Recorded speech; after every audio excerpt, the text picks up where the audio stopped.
Welcome back to Cultivating Resilience. Stress and adversity are part of life, but how we respond makes all the difference.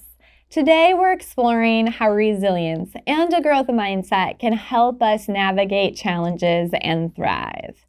Tawny, thank you so much for being here today.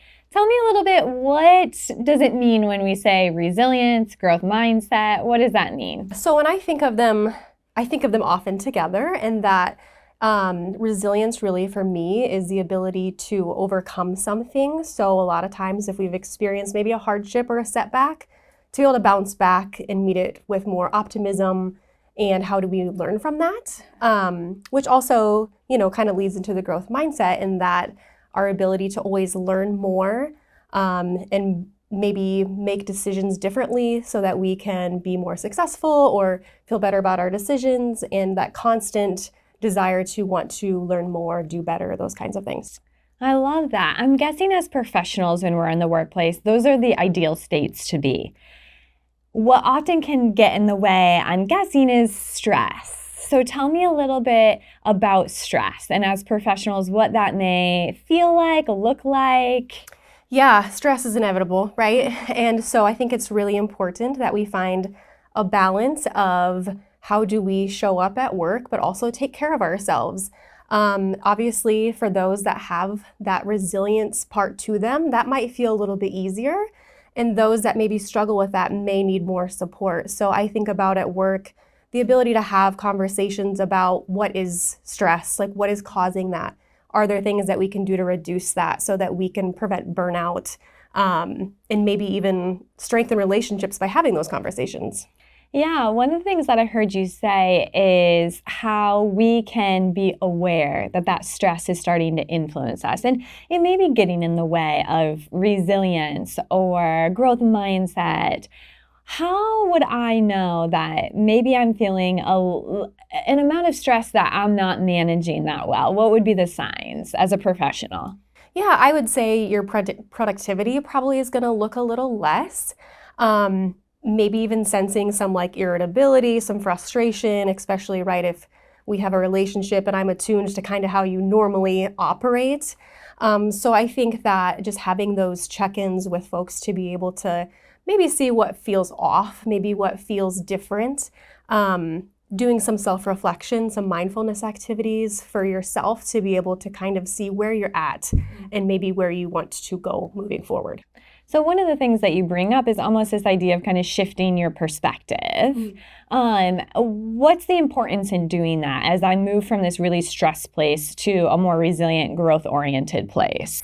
Yeah, I think anytime we can look at our current situation and not view it as a setback or as maybe an incredibly stressful thing we can't overcome, but what can I learn from this? What could I do moving forward? Again, with that growth mindset is maybe being courageous to try something new, to prevent maybe falling back into old habits and to be able to learn new ways to cope with things.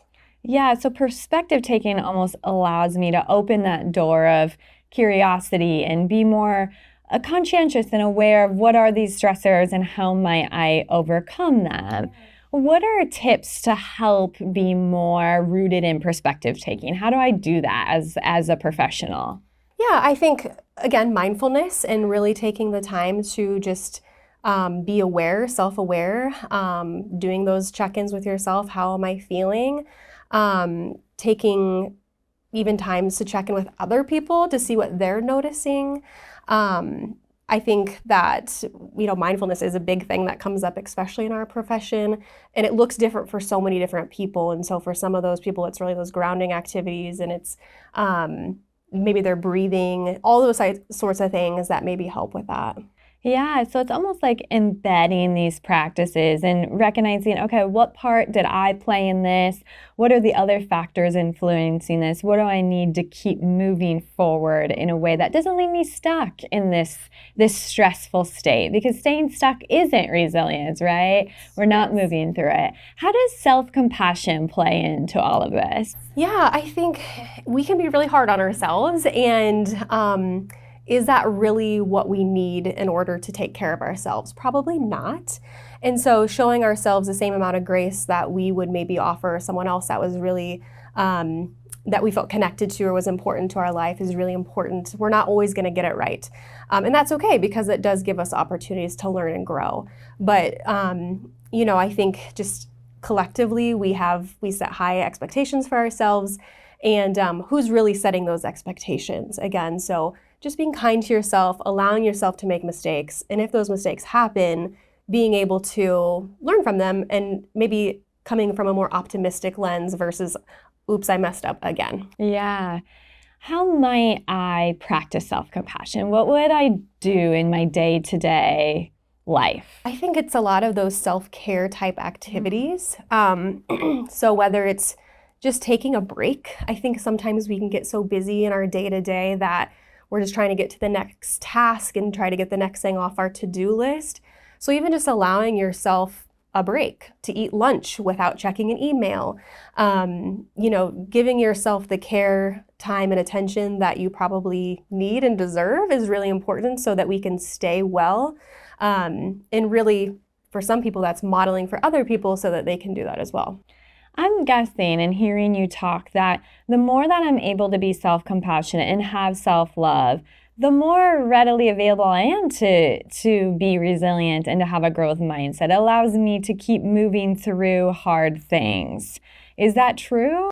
Yeah, I think so. I think if we are able to be, again, kind to ourselves and see things in a way that doesn't always feel like a setback or like this huge obstacle, we have the ability to, I can do this. Even if I didn't do it this time, I can do it next time, and really sort of pump ourselves up for the next thing that maybe is going to be more challenging or difficult in the future.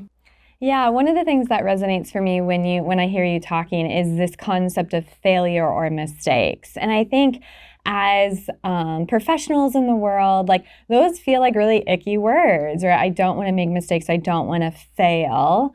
If we're honoring a growth mindset, how do we reframe those things? And what does reframing even mean? Yeah, reframing would be looking at it from a different perspective, right? So if I'm looking at something really negatively, then how do I shift that in a way that doesn't maybe feel quite as negative? And for some people, we want to shift it all the way to the positive, but that can be hard for some people. Naturally, there are people that are a little more critical of themselves, and so that can be difficult. So in order to reframe things right, we might ask ourselves, like, what could I have done differently? Did I have all that I needed to do this task? Could I have used more support? Maybe I try something different when I'm ready next time. So not just saying I messed up and I'm a failure and I didn't do it right, considering all the other things and maybe reframing it as a learning experience or a way to grow my skill set. Yeah, I've heard some people talk about like failing forward or mistakes are our greatest teacher. I've also heard people often talk about the concept of taking those learned lessons and embedding it as a way to grow oneself versus being stuck in that shame. And I'm guessing when we're able to do that, when we're able to have more of that resilient mindset, our bodies feel better. Our brains are more readily to move forward in a way that helps us be productive, be joyful, be in aligned with our values. Yeah, absolutely. Challenges are inevitable, but they don't define us. How we respond does. Let's keep building resilience and finding balance, one day at a time.